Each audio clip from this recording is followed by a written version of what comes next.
राम राम राम होइन है के यो यस्तो के हो मेरो बारीलाई के भइरहेछ आजभोलि मेरो आजभोलि काम गरेको मात्र भिडियो आइरहेको छ होइन बारीमा काम गरेको मात्र एकतिरको काम गर्दै जान्छु अर्कोतिरको बितेर गइजान्छु जस्तीतिर मकैको नि मल हाल्ने बोडीमा थाक्रा साक्रा लगाउने काम गर्दै थिएँ यतापट्टि काँक्रो पनि रोपेको थिएँ त्यो त काँक्रोलाई त पुरै झारले खाइसकेछ अनि म चाहिँ लागेँ कुट्टो र कोदालो बोकेर बारीतिर काँक्रो गोड्नको लागि काँक्रोलाई थाक्रो पनि लगाउनु थियो अनि काँक्रा गोड्न थालेँ यति धेरै झार हो कि साथीहरू म त काम गर्दा गर्दै थकै लाएर बोल्न नसक्नु हुन लागिसक्यो झारले खाएर उम्रेको काँक्रो पनि मरिसकेछ खाली छ जग्गा पनि कतै कतै बोट छ त्यही पनि थाक्रा लाउने बेला भएर लडिसकेछ मैले त यतापट्टि हेर्नै भएको यो झारले पनि मेरो पिछा कहिल्यै नछोड्ने भयो एकतिर गर्दै गर्छु अर्कोतिर बितिसक्छ भन्नेहरूले बरु छोडेर गइसक्यो यो झारले चाहिँ मलाई नछोड्ने झारले पनि मेरो बारीलाई त अड्डै बनाइसकेछ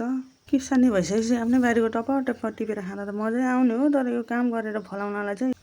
कताको मलबिउ कताको पानीको नि पैसै तिर्नुपर्छ मलबिउको नि पैसै तिर्नुपर्छ अब यो किराको औषधिहरू पनि सानो प्याकेटमा आउँदैन भिटामिनहरू पनि सानो प्याकेटमा आउँदैन ठुलो प्याकेट किन्नुपर्छ फोकटमा यहाँ झन् धेरै क्वान्टिटीमा यो खेतीपाती गर्दा त राम्रै हो तर यो अलिअलि 2-4 बोट रोप्छु करेसो बारीमा फलाएर खान्छु भन्नेलाई चाहिँ झन् किन्नुभन्दा महँगो पर्छ दुःख त्यत्तिकै बल्ल बल्ल बिउ किन उम्रिन्छ उम्रिँदैन थाहा हुँदैन उम्रेपछि नि किराले काटेर बस्दैन थाहा हुँदैन अनि बल्ल बल्ल थाङ्रा साङ्रा लगायो अनि फेरि फल्न लगाएपछि अनि त्यो के किरा भन्छ त्यसलाई त्यो मौरी जस्तो सानो किराले काटेर त्यो काँक्रो होस् या करेला पुरै कुहाइदिन्छ औषधि नि कति गर्ने अर्ग्यानिक खाने भन्यो औषधि नहालिकन सुख छैन पहिला त काँक्रो राम्रै उम्रेको थियो अहिले त के भएको पनि पानीले मरेछ कि केले मर्यो केले किराले काट्यो कि म त हेर्न नि आइन काँक्रो उम्रेको बेला चाहिँ उम्रेछ छैन भनेर हेर्न आएको थिएँ अन्त तिर काम गर्न थालेँ काँक्रो त पुरै मरेछ खाली भएछ अनि त्यो ठाउँमा चाहिँ मैले धनियाँ छर्दिएँ अनि धनियाँलाई चाहिँ फेरि पुर्नु पर्यो नि त अनि मैले कुट्टोले सम्बाइदिएँ झार फेरि यति धेरै होइन त्यो झार चाहिँ अनि फेरि पानी पर्यो भने धनियाँभन्दा अगाडि नै उम्रिन्छ भनेर अनि पुरै मैले चाहिँ सब झार टिपेँ अनि त्यो झारलाई चाहिँ टिपिसकेर अनि थाङ्रा राख्न भनेर थाङ्राले आजलाई चाहिँ यति नै।